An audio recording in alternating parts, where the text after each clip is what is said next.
Today we look into solving logarithmic equations. We're going to use everything we've learned so far, moving from exponentials to logarithmics, moving from logarithmics to exponentials, and also using our properties of logarithms to help us solve these.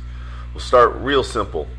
If we see we have a single term on each side of an equality, and they both have the same log base, so in this case the log base 5 of some number is equal to the log base 5 of 92, we can therefore say that, well, then these log base 5 terms are totally irrelevant, because we know if any function of a number is equal to that same function of another number, those two numbers have to be equal. So x in this case equals 92, and I just dropped the log base 5s out.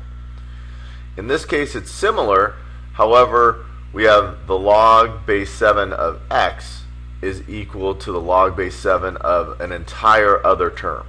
Now notice it's a singular logarithm on each side, so again it really is the same situation as the situation over here. We can drop the log base 7s and end up with x equals 5x minus 28.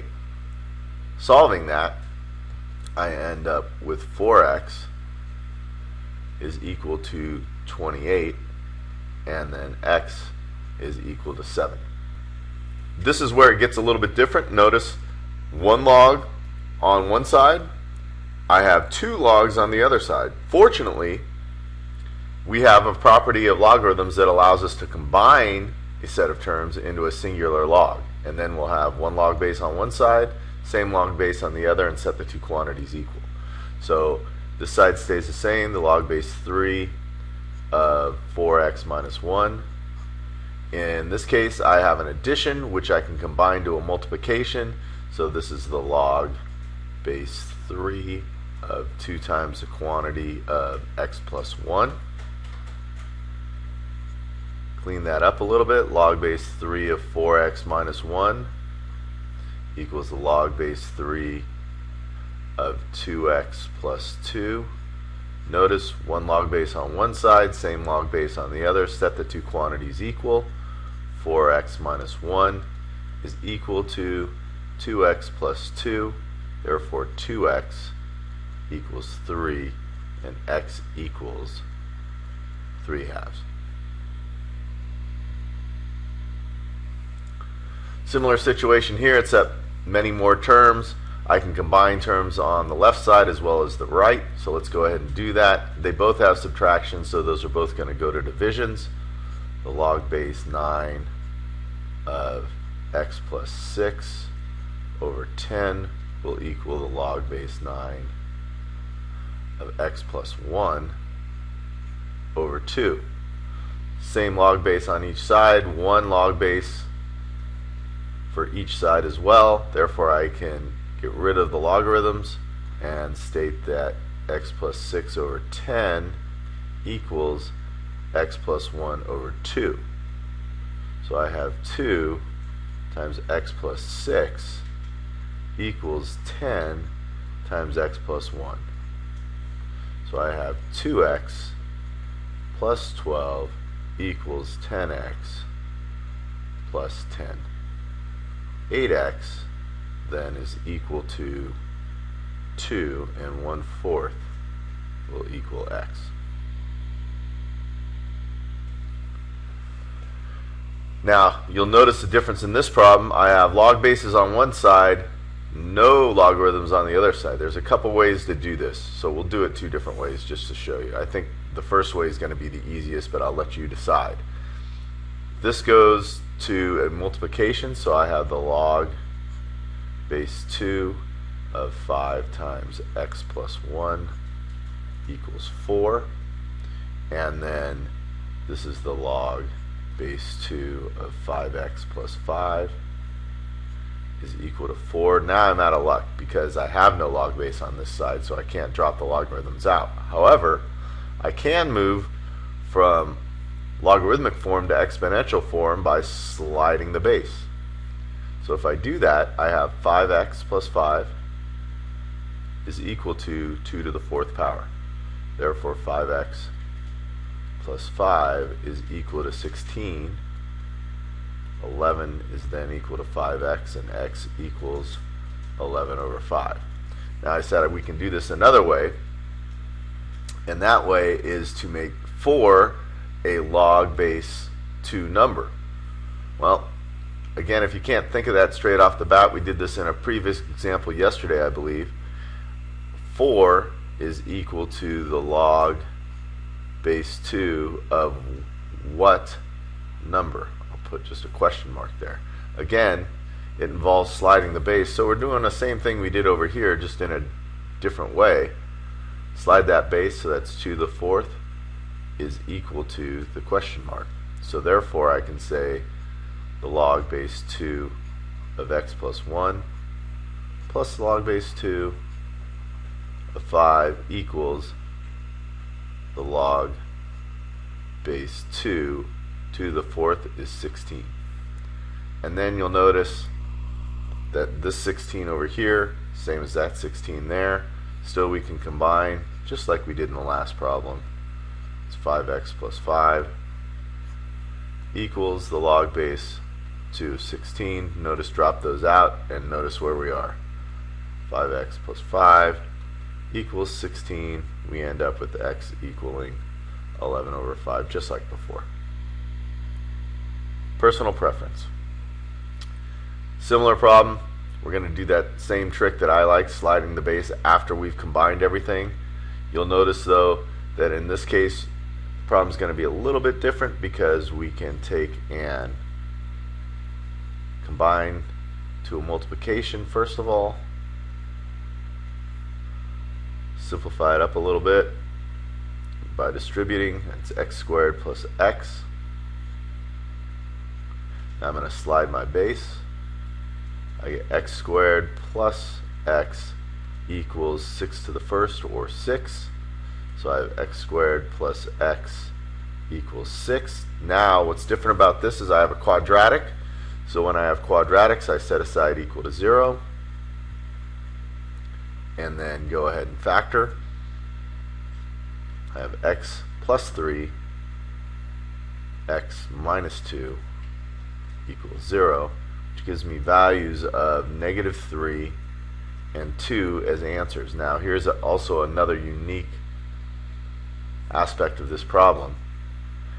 If I look at this value of negative 3 and go back up to my original problem and ask myself, what power of 6 is negative 3? In fact, when will a power of 6 equal a negative number? That's never going to happen, so this is an extraneous value. It's not a solution, whereas 2 would be.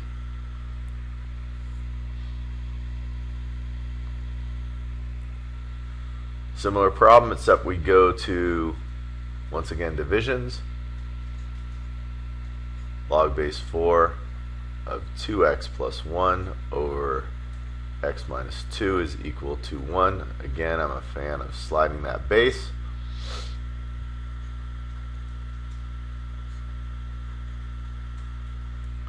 And I get 4 to the 1st, or 4.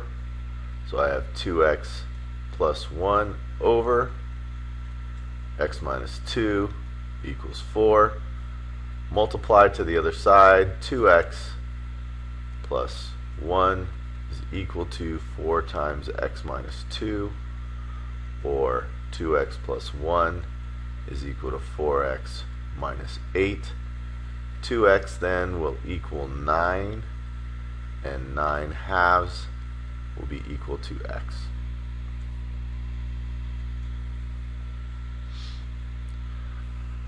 Now in this case we have logs on one side, a log and a regular number on the other side. I try to isolate all my logarithms if I have just constant terms and then slide the base, so I'm going to go ahead and do that.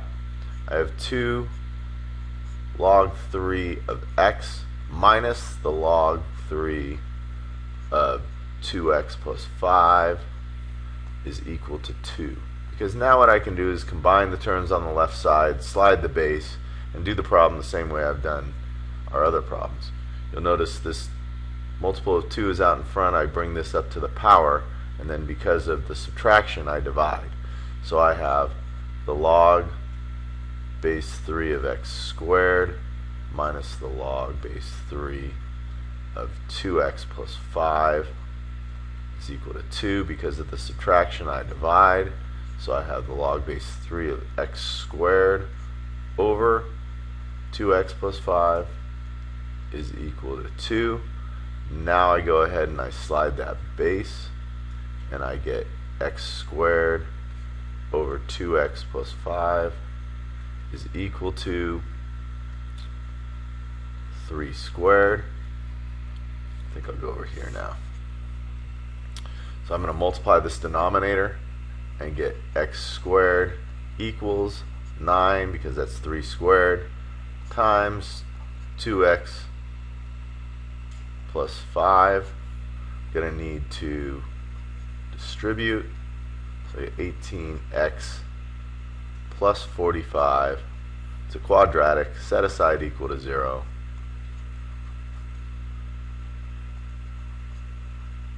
And I want to know, in this case, what is going to multiply to a negative 18 and add to a 45. It would seem pretty simple, but maybe not so much, because you're going to think 15 and 3 get me 45, so that should get me 18. But since this is a subtraction, it's not going to. You'll have to go to the quadratic formula. So 18 plus or minus square root of negative 18 squared, that's in parentheses, minus 4 times a, which is 1, times c, which is 45, all over 2 times 1. So I have 18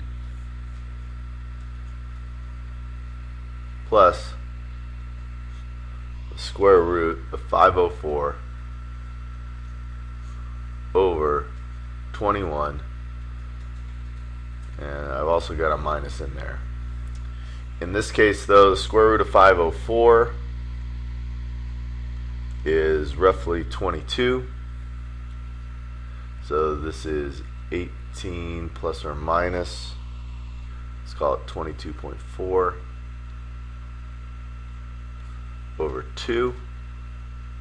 Problem is, in this case, once again, when I use the minus part, that's not going to make sense, because I'll plug a negative value up here, and the log base 3 of a negative value is undefined, so this answer is going to be 18 plus 22.4 over 2 for the answer. And you can simplify that a little bit more.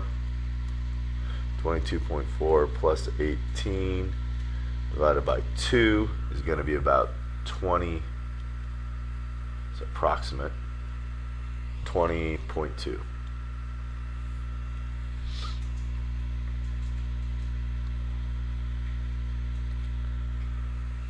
Lastly, we got a whole bunch of stuff, logarithms everywhere, so I'm just going to get one logarithm on one side, another logarithm on the other side. Just be careful when you start combining. So here I see I have an exponent. This is a log base 7 of x to the 1/2. We'll change that to a square root in a minute. I think I'll do what's inside the parentheses first. So this is the log base 7 of 20 minus 2 times, I get to multiply these, the log base 7 of 10. Then I'll make this a square root. That's a log base 7 of root x equals log base 7 of 20. Now you can't combine 20 and 2 yet. This acts like a power, and what I'll do is keep that positive.